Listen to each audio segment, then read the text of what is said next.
Okay, go take a look in your fridge door or maybe your pantry. I bet you've got a whole collection of bottles and jars, right? Ketchup, mustard, maybe some hot sauce or soy sauce. We see this stuff every single day. But what we're about to dive into is the incredible secret history hiding inside them.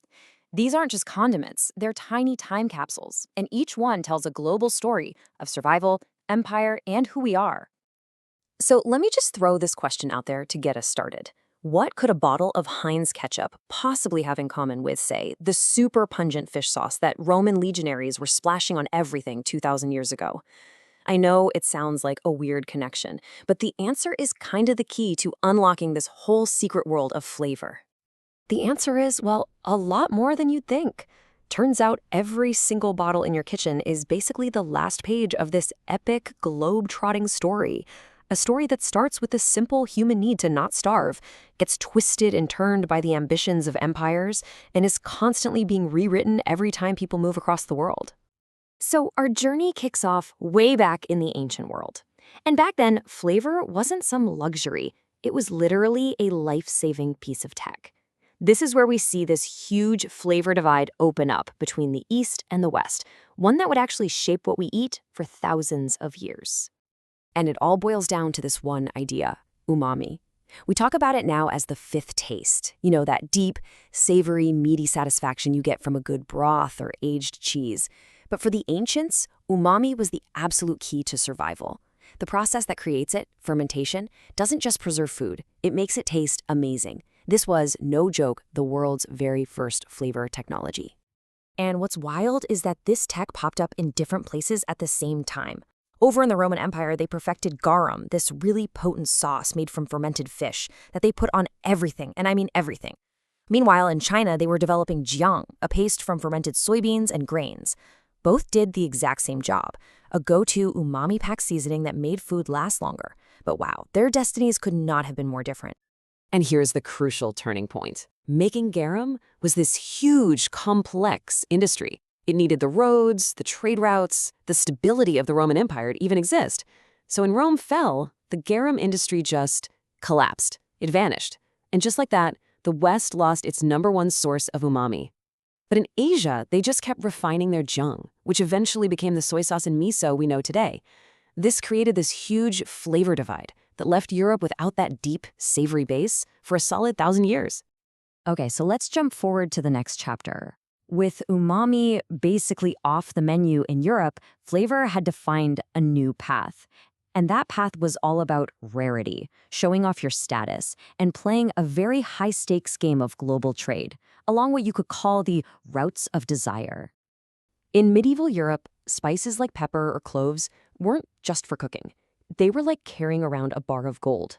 They were a massive status symbol, and the supply chain was ridiculously long and controlled. It started with sailors in Southeast Asia, then passed through all these middlemen, Arab traders, Venetian merchants. Every hand it passed through, the price went up. We're talking astronomically expensive. So that whole age of discovery, that burning desire to find a direct sea route to the Spice Islands, it was all about breaking that monopoly and getting direct control over the world's most valuable flavors. But get this, while all these empires were chasing exotic spices halfway around the world, a totally different flavor story was quietly playing out right there in Europe. Since umami was gone, they doubled down on what they had: sharpness, acidity, pungency. And the perfect example is mustard. It was originally a Roman import, but the French spent centuries perfecting it. By 1390, they were already passing laws with heavy fines to make sure the quality was top-notch. That dedication to a sharp, acidic flavor really cemented a distinctly European taste. And this brings us to the age of empire. This is where these two very different flavor worlds finally smash into each other. And that collision gives birth to some of our most famous condiments, usually through this fascinating and kind of funny process of, let's call it, cultural mistranslation. All right, you have to hear the story of ketchup. It is wild. It starts out as ketchup, a fermented fish sauce from Southeast Asia. British sailors taste this amazing umami bomb, and of course they want to bring it home, but they have no idea how to make it, so they try to fake it. They use mushrooms, walnuts, anchovies, anything to get that savory kick. The name ketchup sticks, but the sauce keeps changing until 1876. That's when Heinz comes along with a version made from tomatoes, a boatload of vinegar, and a ton of sugar. The fish? completely gone. An Asian name was now slapped on a brand new, all-American product. Now, the story of Worcestershire sauce is just as good, and it kicks off with a genius bit of marketing. The official tale is that it was made for a certain Lord Sandys, a former governor of Bengal, who desperately missed a sauce he'd fallen in love with in India. I mean, it's the perfect story, right? It's got aristocrats, exotic lands, very British. But is any of it true? Not even a little bit. Turns out there's no record of Lord Sandys ever being governor of Bengal. The whole thing was a marketing myth cooked up to sell the sauce. The real story is that Worcestershire sauce is a British attempt to copy an Indian condiment, probably a kind of chutney or a spiced pickle. I mean, just look at the ingredients. Tamarind, fermented anchovies, that's straight out of South Asian cooking. It's really the perfect example of a pattern from that era. Take a flavor idea from a colonized culture, slap a very English story on it, and then sell it to the world as your own invention. And that whole process of rebranding and reinventing things, it goes into total overdrive during our next era, the Industrial Revolution. This is the moment when factories, not home cooks, start deciding what the world is going to taste like. So here's the thing you have to understand. The taste of modern ketchup wasn't created by a chef trying to make something delicious. It was engineered by a food scientist trying to solve a logistics problem. It went like this. Problem 1. Early bottled ketchups went bad super fast. The solution? Add a ton of vinegar, which is a great preservative. But that created a new problem. Now the ketchup was way too sour. The solution to that? Add a ton of sugar to balance it out. That sweet and sour taste we all know, it exists because of the need for a long shelf life. That's it. And this industrial way of thinking created a brand new, standardized global taste. This super consistent, predictable, sweet and sour flavor that American factories pumped out became the new benchmark for what things should taste like.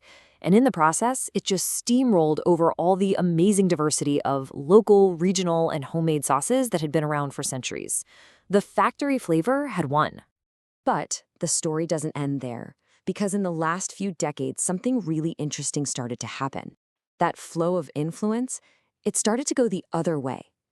Driven by migration and a new hunger for authentic tastes, flavor began its return journey. And honestly, there is no better example of this than Sriracha. Its story is the perfect story for our modern era. It was created right here in the US by David Tran, a refugee from Vietnam. And the name of his company? Huy Fong Foods? That's the name of the freighter that carried him away from his home country. Think about that. This is the complete opposite of the Worcestershire sauce story. This isn't a powerful culture reinterpreting someone else's flavor. This is an immigrant who brought an authentic taste with him, commercialized it on his own terms, and turned it into a global sensation. This new pride in authentic flavors has even become a part of global politics. People are calling it gastro-nationalism. A great example is harissa, the traditional Tunisian chili paste. As big global companies started making their own generic versions, Tunisia decided to protect its heritage. In 2022, they actually got harissa recognized by UNESCO as an intangible cultural heritage. This is more than just a recipe. It's a nation making a political statement, saying this flavor is a core part of our identity. So the next time you open your fridge and grab that bottle of ketchup or sriracha or soy sauce, just remember you're not just holding a topping. You're holding a concentrated history of human survival, of conflict, and of connection. From the fish sauce of a Roman soldier to the hot sauce of a refugee, these flavors really are the world's portable memories, reminding us that every single taste tells a story.